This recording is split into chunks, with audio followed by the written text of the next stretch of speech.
Hello class 12th learners, welcome back to my channel easy learning with Himal. So बच्चों, कल आपका term 2 exam है, इसलिए मैं एक क्विक शॉर्ट वीडियो लेके आया हूँ जिसमें मैं आपको बताऊंगा कि आप कैसे एफिशिएंटली टाइम का यूज़ करके अपना इंग्लिश एग्ज़ाम टाइम पे ख़त्म कर सकते हो। बिकॉज इंग्लिश एग्ज़ाम में जो सबसे बड़ा चैलेंज रहता है कि कैसे पेपर को टाइम पे ख़त्म करना है। बिकॉज लेंदी होता है, आपको काफ़ी कुछ लिखना पड़ता है, पैसेज पढ़ना है, आपको बायोडेटा लिखना है, इन्विटेशन लिखना है, लिटरेचर के क्वेश्चन आंसर्स करने और आपके पास 2 घंटे का ही समय है। तो मैं आपको बता देता हूँ कैसे आप एफिशिएंटली टाइम को यूटिलाइज़ कर सकते हो और कैसे आपके पास टाइम बचेगा रिवाइज करने के लिए भी। तो मैं सबसे पहले आपको बताऊंगा इंग्लिश एग्ज़ाम को कैसे टाइम पे कंप्लीट करना है, कैसे टाइम डिस्ट्रीब्यूशन करना है, और उसके बाद मैं आपको कुछ इंपॉर्टेंट टिप्स एंड ट्रिक्स भी बताऊंगा।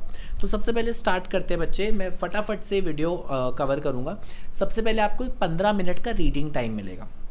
मैं आपको बोलूँगा इस रीडिंग टाइम में और कुछ मत करना बच्चे, अपने अनसीन पैसेज पढ़ लेना, ठीक है। क्योंकि अनसीन पैसेज देखो आपको फ्रेश माइंड से पढ़ना पड़ता है, क्योंकि अनसीन पैसेज आप पहली बार देख रहे हो, ठीक है। तो इसीलिए जो स्टार्टिंग के 15 मिनट हैं बच्चे, उसमें अपना अनसीन पैसेज को अच्छे से पढ़ लेना, ठीक है। केस बेस्ड वाला भी और डिस्कर्सिव भी, जो 2 क्वेश्चंस आएंगे दोनों अनसीन पैसेज अच्छे से कर लेना। जैसे ही बेल बजेगी, आपने अभी ताज़ा ताज़ा पैसेज पढ़ा होगा, आपके माइंड में पैसेज होगा, तो आप क्या करना बच्चे, आप सबसे पहले अपना अनसीन पैसेज कंप्लीट कर लेना। देखो, हो सकता है कि आप किसी ने आपको ये भी बोला हो कि भाई पहले लिटरेचर कर लो, आप पहले लिटरेचर करते होगे, वो आपकी मर्ज़ी है। बट मेरा एक्सपीरियंस ये रहा है कि लिटरेचर के चैप्टर्स हम पढ़कर जाते हैं। अगर हमें लास्ट में कम टाइम भी होगा, हम लिटरेचर के आंसर्स जल्दी जल्दी लिख लेंगे। बट अगर हमारे पास लास्ट में कम टाइम होगा तो हमारा इतना माइंड नहीं चलता कि हम अनसीन पैसेज के आंसर्स ढूंढ ढूंढ के कर लें। तो इसीलिए चलो मैं आपको बताता हूँ कि हमारे पास 2 घंटे बचे हैं। स्टार्टिंग के 15 मिनट जो रीडिंग टाइम था वो हमने लगा दिया उसमें अनसीन पैसेज पढ़ने में। अब 2 घंटे हैं, उसको हम एफिशिएंटली जो है डिवाइड करते हैं। 30 मिनट्स, पहले 30 मिनट बच्चे आप अनसीन पैसेज को दे दो। 15 मिनट एक पैसेज, 15 मिनट 2 पैसेज, ठीक है। 5-5 क्वेश्चन ही आपको करने हैं। तो 15 मिनट बच्चे एक पैसेज पे लगाओ, 15 मिनट 2 पैसेज पे लगाओ। बट एक तरह से आपको लगेगा सर 30 मिनट्स तो टाइम कम है, बट बच्चे एक्चुअल में आपको 30 मिनट्स नहीं लगे, आपको 45 मिनट्स लगे हैं। आपने रीडिंग टाइम भी अपने अनसीन पैसेज को ही दिया है, तो 45 मिनट्स बहुत है बच्चे 10 क्वेश्चंस करने के लिए, 2 पैसेज करने के लिए। अगर इससे ज़्यादा टाइम लोगे तो फिर तो पेपर छूटेगा ही। तो थोड़ा आपको फास्ट करना पड़ेगा। तो आपको क्या करना है, रीडिंग टाइम के 15 मिनट में पैसेज पढ़ना है, बेल बजते ही पहले आधे घंटे में 15-15 मिनट में दोनों पैसेज कर लेने, 5-5 क्वेश्चंस। अब आपके पास कितना टाइम बचता है बच्चे, अब आपके पास 1.5 घंटा बचता है।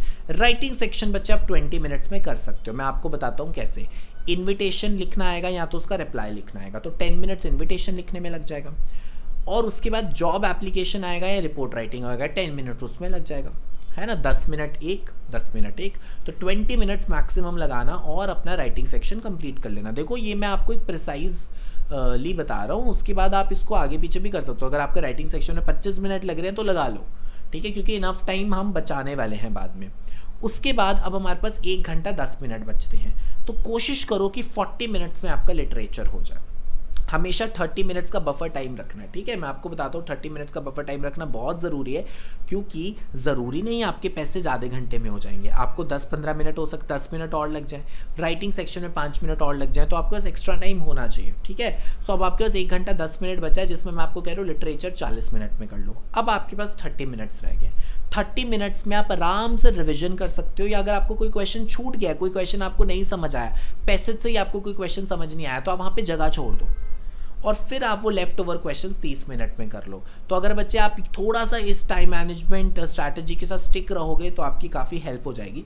अब मैं आपको एक बार कुछ इंपॉर्टेंट टिप्स दे देता हूँ। Start with reading section first. पता नहीं मैक्सिमम वीडियोज़ में आपको देखने को शायद यही मिलेगा, लिटरेचर सेक्शन पहले करो, आपकी मर्जी आपको किसको फॉलो करना है। मेरे अकॉर्डिंग रीडिंग सेक्शन पहले करना चाहिए, क्योंकि बच्चे फ्रेश माइंड होता है। पैसेज पढ़ने के लिए आपके पास प्रेशराइज माइंड नहीं चाहिए, फ्रेश माइंड चाहिए। तो अगर आप रीडिंग सेक्शन जल्दी से निपटा लोगे, राइटिंग सेक्शन निपटा लोगे, कम टाइम भी बचेगा, लिटरेचर के आंसर्स लिख सकते हो, आप वो चैप्टर पढ़ के गए हो। बट अगर आपने लास्ट के 15 मिनट के लिए कॉम्प्रीहेंशन छोड़ दिया, आप टेंशन में पैसेज ही नहीं पढ़ पाओगे, आंसर्स कहाँ से ढूंढोगे, ठीक है। Second, maintain the speed and hand writing through out the exam. पूरे एग्जाम में आपको अपनी हैंड राइटिंग मेंटेन करके रखनी है। कुछ बच्चे स्टार्टिंग में बहुत ही स्लो लिखते हैं, फिर एंड में बहुत फास्ट लिखते हैं। नहीं, शुरू में ही जब आप पैसेज कर रहे होगे या कोई भी सेक्शन कर रहे होगे, अपने माइंड को बार बार समझाना है मुझे अपनी स्पीड बढ़ानी है। ये नहीं है कि फर्स्ट पेज में आपने इतना स्लो कर दिया कि बाद में आपके पास टाइम ही ना बचे। Do all question of a particular section at one place. चलो अब आप बोलते हो नहीं सर हम तो लिटरेचर ही पहले करेंगे, चलो कर लो जैसे आपका मन है, बट अगर लिटरेचर कर रहे हो तो कोशिश करना लिटरेचर सेक्शन के सारे क्वेश्चंस एक ही जगह करो। ये नहीं कि यहाँ लिटरेचर का क्वेश्चन है, फिर पैसेज कर दिया बीच में, फिर कहीं पे इन्विटेशन कर दिया, फिर लिटरेचर कर दिया, फिर बायोडेटा आ रहा है। ऐसा आपने हॉच पॉच नहीं करना पेपर। हाँ, अगर आप एक सेक्शन परफॉर्म कर रहे हो और उसमें से आपको कोई क्वेश्चन नहीं आ रहा, उसकी जगह छोड़ दो। Next, right formats correctly. Format बिल्कुल सही लिखना है, ऐसा ना आप फॉर्मेट ही पढ़ के ना जाओ। मैंने बच्चे आज ही वीडियो अपलोड करी है जिसमें मैंने पूरा राइटिंग सेक्शन वन शॉट करवाया, 25 मिनट में वो वीडियो देख लेना, सारे फॉर्मेट्स क्लियर हो जाएंगे। सिंपल सेंटेंसेस का यूज़ करना, ज़्यादा कॉम्प्लेक्स सेंटेंसेस यूज़ करते हो तो फिर मुश्किल हो जाती है, मार्क्स कटने के चांसेस बढ़ जाते हैं। सिंपल वर्ड्स और सिंपल सेंटेंसेस यूज़ करो जिससे कि ग्रामेटिकल मिस्टेक्स कम हो।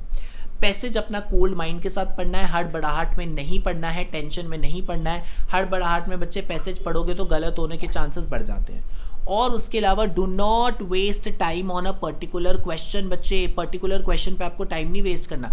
सपोज अगर आपको कोई क्वेश्चन समझ ही नहीं आ रहा है तो ये नहीं कि आपने 10 मिनट बैठ के आप उस क्वेश्चन के बारे में सोच रहे हो, नहीं, उसके लिए जगह छोड़ो, आगे बढ़ो। लास्ट में जो 15 मिनट और 30 मिनट रिवीजन के रखें तब उस क्वेश्चन को करने का ट्राई करो।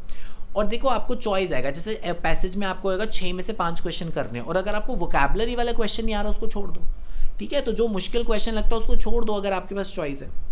सो बच्चे that was all about some tips. अगर आपको वीडियो पसंद आ गई तो बच्चे उसको लाइक कर देना, शेयर कर देना और मेरे चैनल को सब्सक्राइब कर देना। और आपका कल बोर्ड एग्जाम हो जाएगा, और अगर आपको अच्छा लगा मेरा पढ़ाया हुआ तो मेरे साथ कनेक्टेड रहना। I will try to help you further also in your future.